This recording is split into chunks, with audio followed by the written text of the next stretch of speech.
कर्मों को भोगवा सीख सकते हैं, सेवा करा करके, भजन में मन लगा करके कर भी सकते हैं, कर्मों को कटवा भी सकते हैं।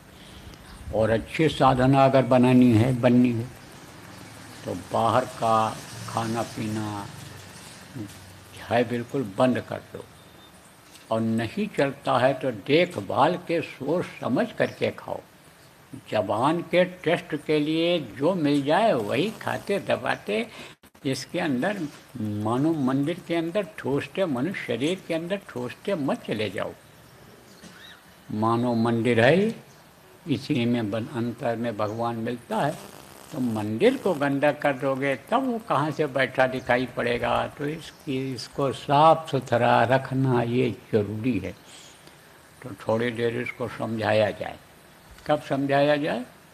जब 7 तारीख को सारना शिविर लगाई जाए तो 10:30 बजे तक सब लोग आ जाएं और एक प्रार्थना बोली जाए और फिर उसके बाद में समझाया जाए। और जब यानी समझो 11 बजने का टाइम आवे तब जो है वो नाम ध्वनि शुरू कर दी जाए, जय गुरुदेव नाम की ध्वनि शुरू कर दी जाए।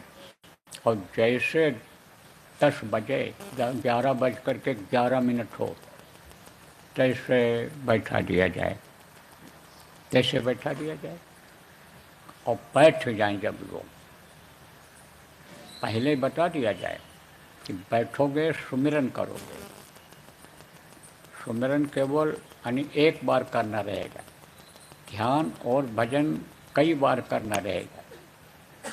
जितना देर जो बैठ सके कोशिश ये रहे कम से कम 1 घंटा, कम से कम 1 घंटा, 1.5 घंटा, 2 घंटा, 3 घंटा, 4 घंटा, 5 घंटा, 24 घंटा वाले भी हैं जो लगातार बैठ चुके हैं, मानेंगे वो तो बैठे रहेंगे।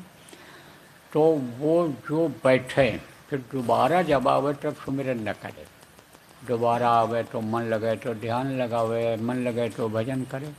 तो ये बात पहले बता दी जाए कि सुमिरन 8 माला का जो बताया गया उसको करो। और सुमिरन जब पूरा हो जाए तब ध्यान लगाओ, भजन करो। सुमिरन करने से पहले गुरु का ध्यान लगा लो और फिर ये जो 5 नाम के धनी हैं, नाम ले करके अलग अलग इनका रूप को याद कर लो और फिर गुरु को याद करके प्रणाम कर लो। पहले भी गुरु को याद करो तब अंतर में प्रणाम कर लो। सिर झुकाने ज़रूरत नहीं है, वो तो बैठे बैठे आराम से प्रणाम करोगे तो वहाँ पहुँच जाएगा, वो कबूल कर लेंगे। और फिर उसके बाद इसी तरह से ये जो नीचे के धनी हैं, जिनके लोगों से ये सूरत ऊपर जाती है, उनको याद करके और उनको प्रणाम कर लो, उनको प्रणाम कर लो। और फिर गुरु को प्रणाम कर लो याद करके और फिर सुमिरन पर बैठ जाओ। और फिर उसके बाद में सुमिरन करो 8 माला का जो बताया गया, उसमें जिनके नाम को लो उनके रूप को याद करो और उसके बाद में फिर प्रणाम करके और ध्यान पर बैठ जाओ, फिर भजन पर बैठ जाओ। जब आओ तब भी ऐसा कर सकते हो। इसको संपुट कहते हैं। किसको? शुरू में याद कर लिया 5 धनियों को, गुरु को, और जब उठे तब याद कर लिया। फिर जब दोबारा बैठना हुआ तब फिर इसी तरह से याद कर लिया। तो इससे विघ्न बाधा कम आती है और मन रुकता है और इनकी भी दया हो जाती है कि ये हमको याद कर रहे हैं, हमसे कुछ चाहते हैं, तो हम भी इनकी थोड़ी मदद कर दें। और मदद अगर नहीं करते हैं तो बाधा नहीं डालते हैं, क्योंकि काम इनका कुछ लोगों का है बाधा डालने का, इसलिए बाधा भी नहीं डालते हैं, दिक्कत भी नहीं आती है। तो सुमिरन कराया जाए, बता दो भाई, सुमिरन करके ध्यान और भजन पर बैठ जाना। और जब दूसरे दिन 11:11 हो जाए, यानी इतवार को 8 तारीख को, तब थोड़ी देर तक और बैठा रहने दो, कोई दिक्कत नहीं है।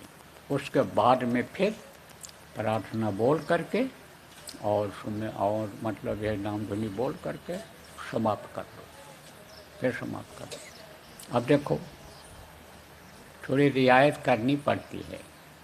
जैसे नियम कानून होता है ना, तो कुछ नियम कानून ऐसे होते हैं जो एकदम से सख्त होते हैं और कुछ नियम कानून ऐसे होते हैं कि जिसमें थोड़ी रियायत